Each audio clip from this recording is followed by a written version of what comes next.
Please become a patron of Myth Vision Podcast. Get access to everything early. Help us grow.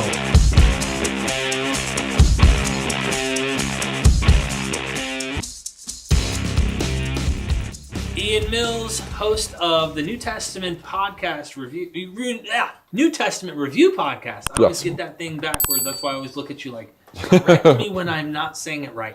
Make sure you guys go down in the description, join his YouTube, check him out, hit that bell. Make sure you guys check him out. I'm telling you, wonderful, wonderful guy. He knows a lot of material about the New Testament. He's studied quite a bit of scholarship on this topic. And I want you guys to check out the podcast, as well as the Patreon that he's going to be getting. Better get it. I'm pressing him, man. He's got to get it up.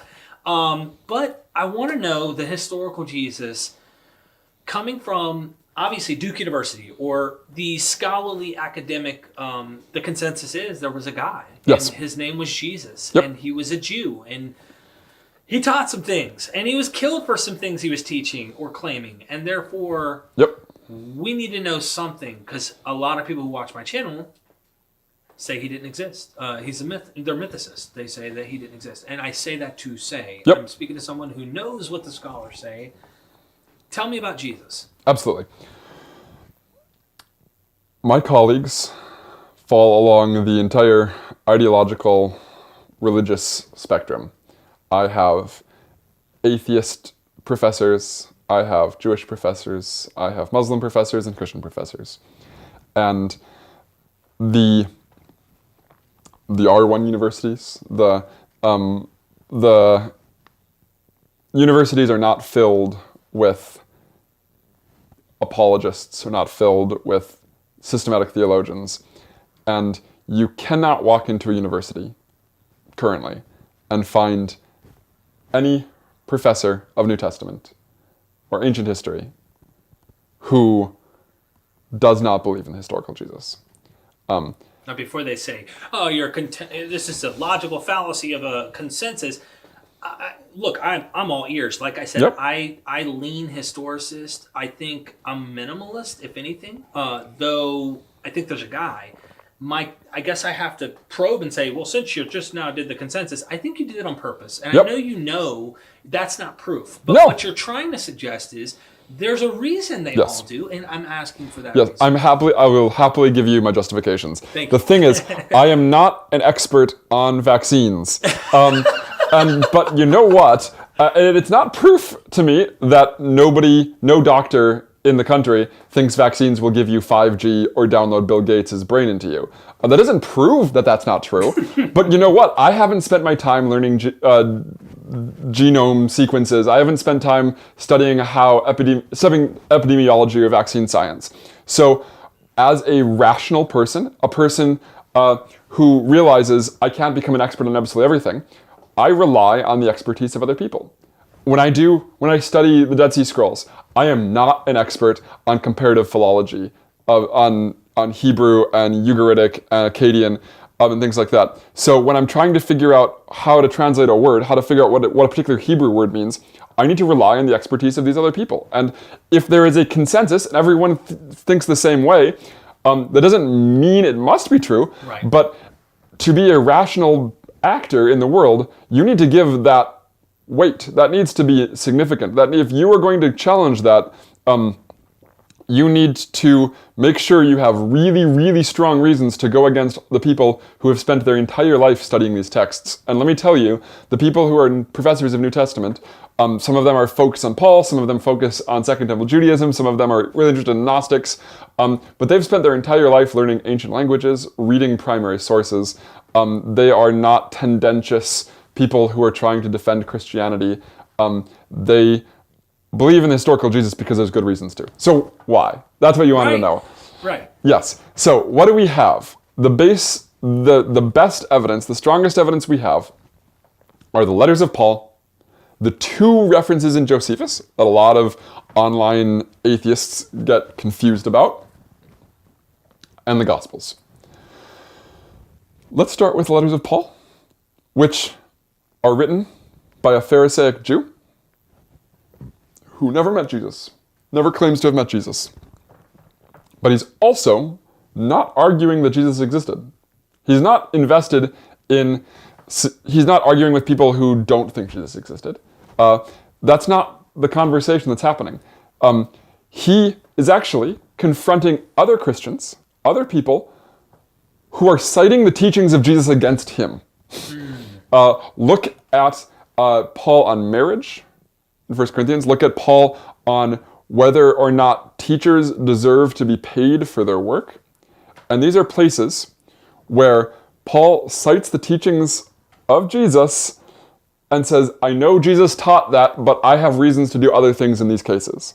Where Paul is acknowledging that the teaching of Jesus that everyone else knows is not his practice, is different from his practice.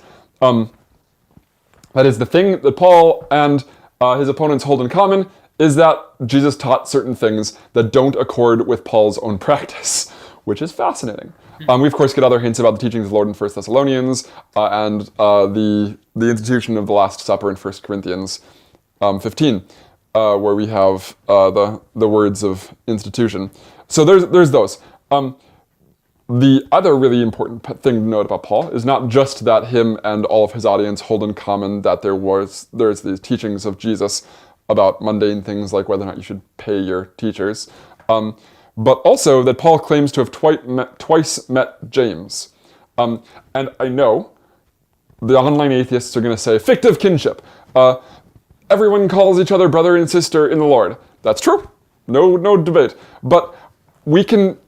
Derek, as if you've watched his show, likes calling people brother. But when he says, Ian brother, with things like that, I know what he means. He does not claiming that we have the same mother. Right. And when Derek says, yeah, and I just got a call from my brother about this, I automatically know he's not referring to one of his friends on the YouTube. Right. He's now referring to because of something called pragmatics. Because we can pay attention to context and contextual clues and how it's being used in a conversation to figure that out. And if you go read 1 Corinthians and Galatians, where Paul talks about James, the brother of our Lord. First of all, the brother of our Lord is not the phrase that Paul consistently uses to refer to fictive kinships. This is a unique articulation. The word brother is the same, but the rest isn't.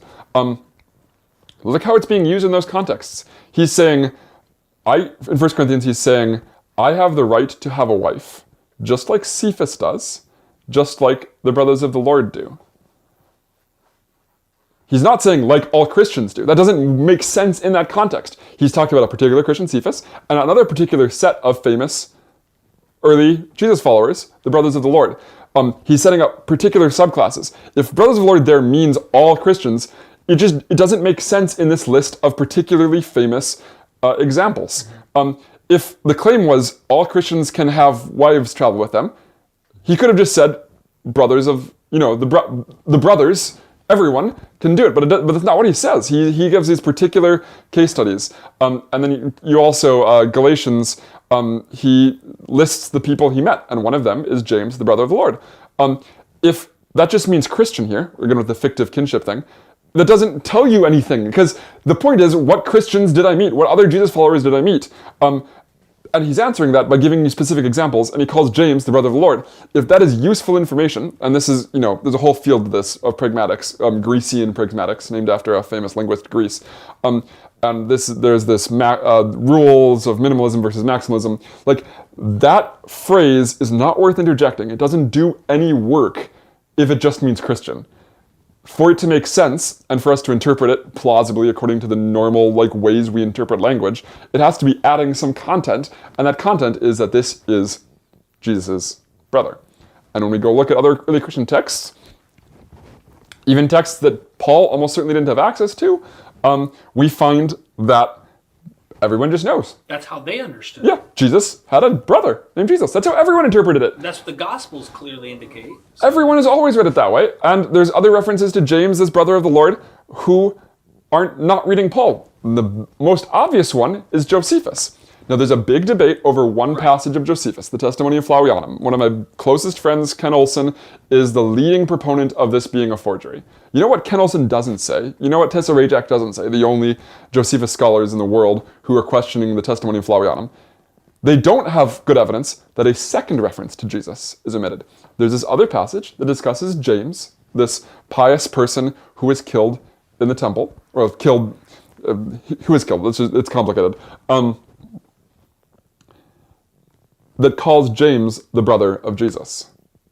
Josephus was in Jerusalem at this time. Josephus knows the people who saw this. Josephus might have known James himself. That's totally possible. He's a contemporary. And there is no manuscript evidence that this is interpolated. The reasons we think the Testimonium Flavianum, this longer passage about Jesus from Josephus, is interpolated is it makes Josephus sound like a Christian. And so there's probably some interpolation there. So real quick, yeah. I don't want to, because you know me, I'm horrible about this, but it's because I love it and yes. It's exciting.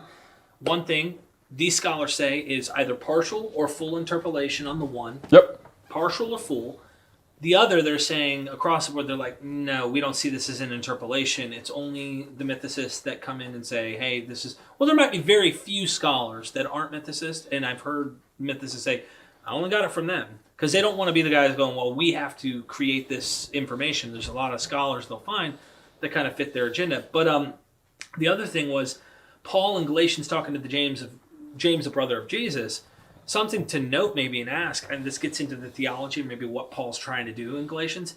You mentioned how Paul talks about 1 Corinthians. He says, my teachings on marriage are different than Jesus.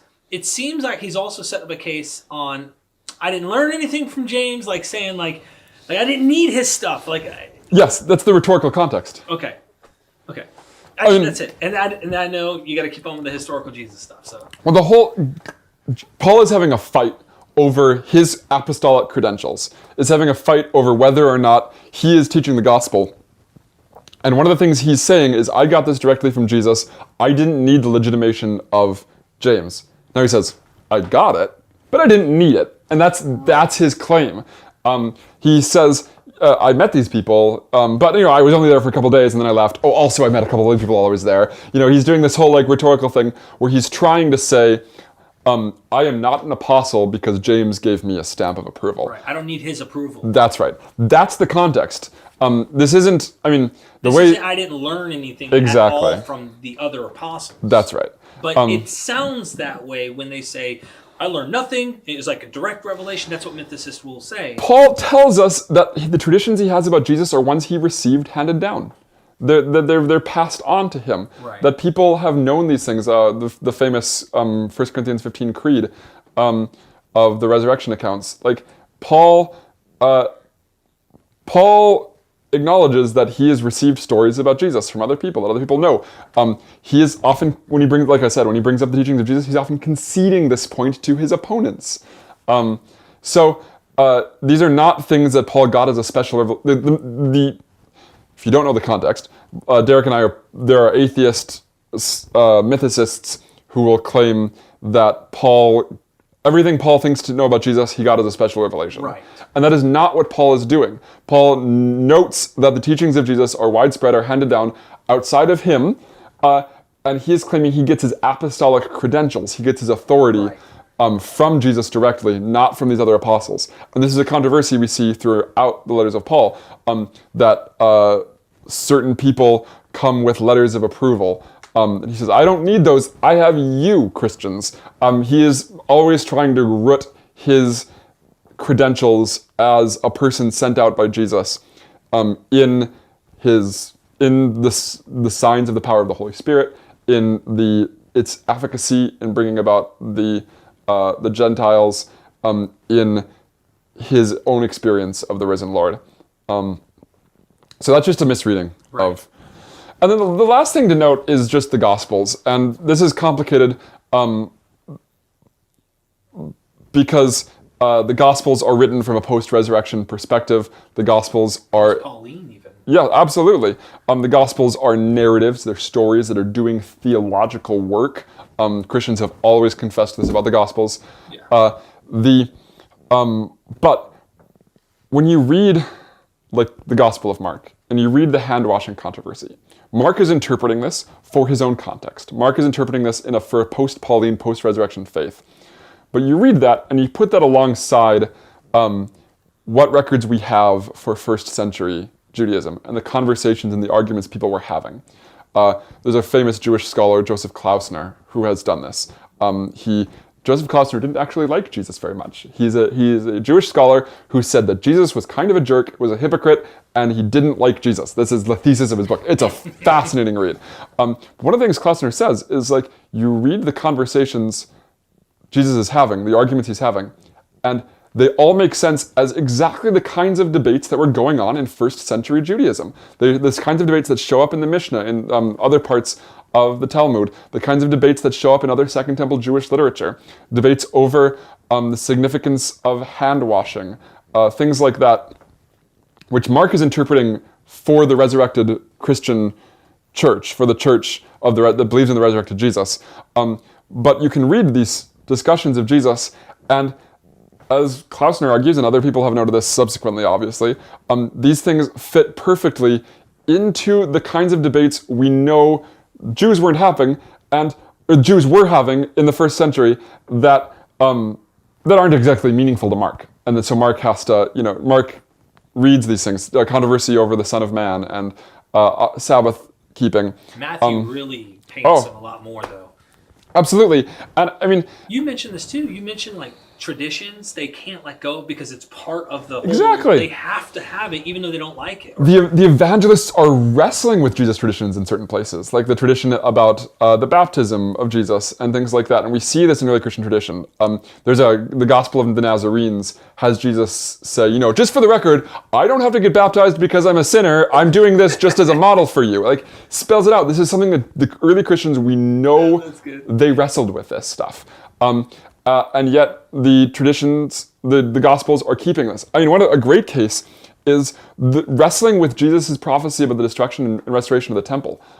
This is something that Mark kind of depicts in Mark 13, puts on the lips of Jesus' accusers in Mark 14 and 15. He says, this is the one who said these things. Stephen's speech in the beginning of Acts says Jesus is known for this. Gamaliel's speech in Acts compares Jesus to other apocalyptic prophets who did very similar things, like prophesying the destruction of the walls of Jerusalem. This is something the tradition knows is people say about Jesus. John 2, has Jesus say, I will destroy this temple and rebuild it in 3 days, and says, Jesus said this about his body. That's, of course, the evangelist interpreting that, right?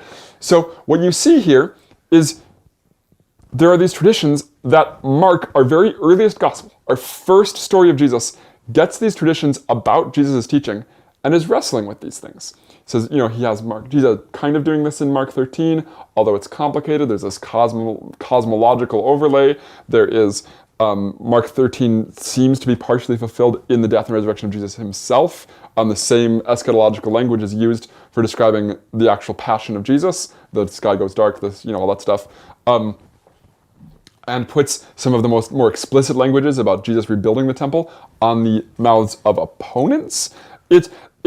My point is that Mark has traditions about Jesus, has the teachings of Jesus, as does John, that they are working with. This is not something that happens when people are just making stuff up. That's what I was going to say. Yeah. Occam's razor seems more ad hoc to approach this, acting like there's this somehow collected highly theological views about a non-existent person that anyone could technically do whatever with. And I think I want to give a little bit of credit to the skeptics that are thinking that way, but I want to say why I think they do it, and you'll see what I'm saying. When they see that something is interpolated, or they find that Christians have fidgeted or fabricated things to try and fit their needs, it becomes every nail turns gold. Every nail says, hit me. And it's natural for us humans to think, well, if Christians are creating evidence to support their Jesus or their claims, Josephus claiming of the testimonial, whatever it might be, or we could see interpolations within the Gospels or within the epistles or whatever, then they really nail that. And they go, we can't trust anything here.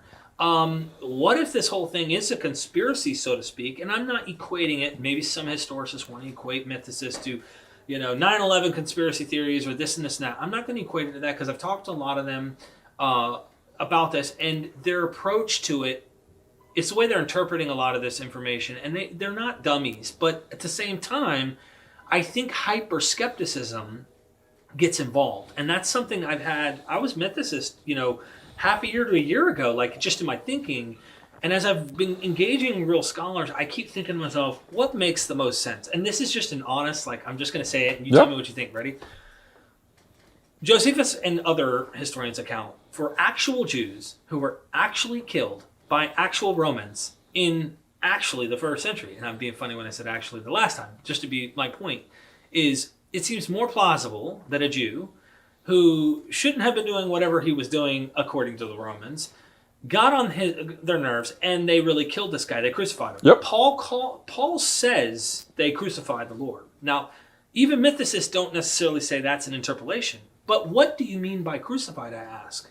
And when I ask them this, there's the whole as above, so below, or heavenly celestial thing. And look, I know I know it's hard for you, and it's hard for me because I'm being honest when I say, look, if there was more literature that said, look, there was something going on in the heavens as the picture in the Gospels reflect a euhemerized version of it, then I would be like, okay, mythicism makes possible more sense to me. But to me, what makes the most sense is there were real Jews getting killed by Romans and they were crucified. And we have archaeological evidence of this.